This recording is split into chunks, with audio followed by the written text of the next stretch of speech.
Hey, my Legion, how y'all doing today? This might be a long-winded review, so I'm using a webcam.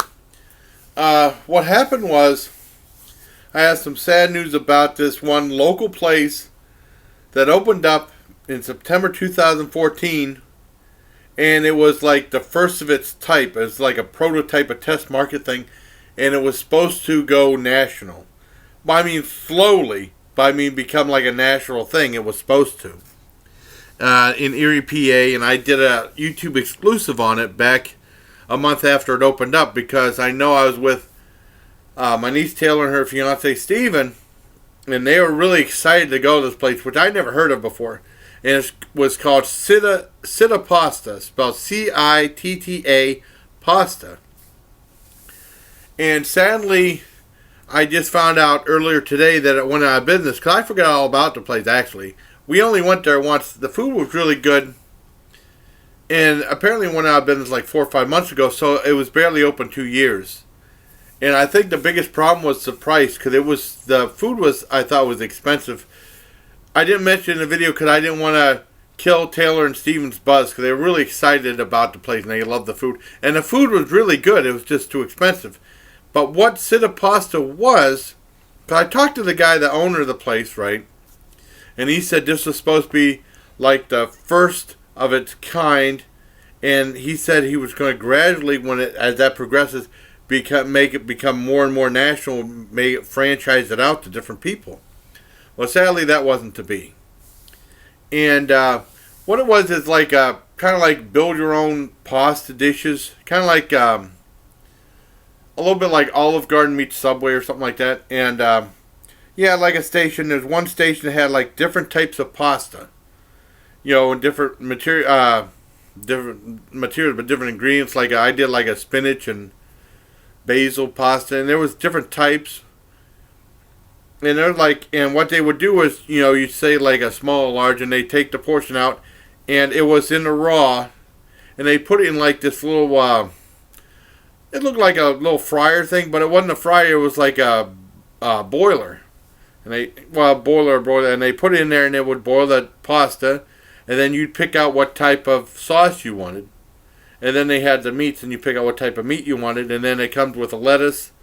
I mean, not lettuce, a salad, a small salad, and like a little breadstick that they used that French way of cooking, French wave or something like that, where they'd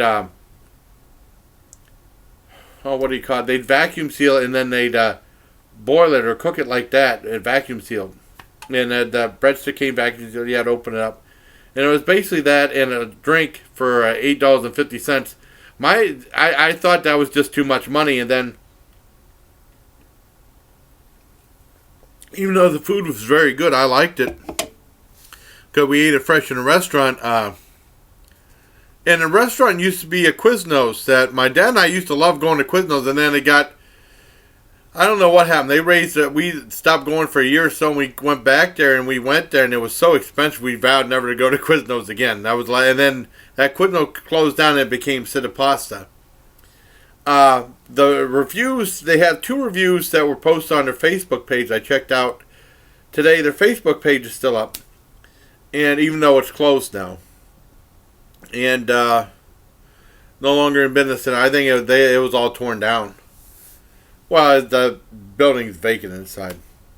And both reviews were negative. One was a 2 out of 10. One was a 1 out of 10. And one was saying it didn't travel well. And then it was saying it was just too overpriced. And that was the problem. I don't know how well their business was after we did. Even when I did the video review of the place, it was like a YouTube exclusive. But it only got like 144 views. And that was 2 years ago. My only regret is the video wasn't long. It was like a little over 3 minutes. The food, like I said, the food was really good, but it was just too much money. And thankfully, I did the video. I was the only one that ever did a video from Citta Pasta.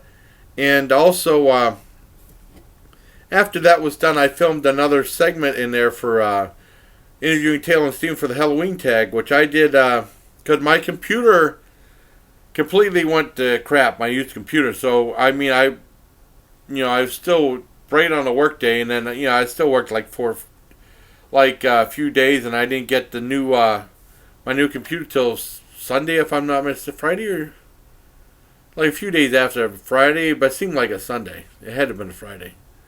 And I recorded my part of the Halloween tag on my front porch without a computer with a tripod, and then I recorded interviewing Taylor and Steve for the Halloween tag right there at the restaurant on that day, and I edited it together. But I mean, I'm glad I at least got two little things of it inside the place, because it's completely tore down now. I mean, the inside of the building's still where it's always been. My niece was saying that plaza is pretty much cursed. A lot of businesses don't last there that long.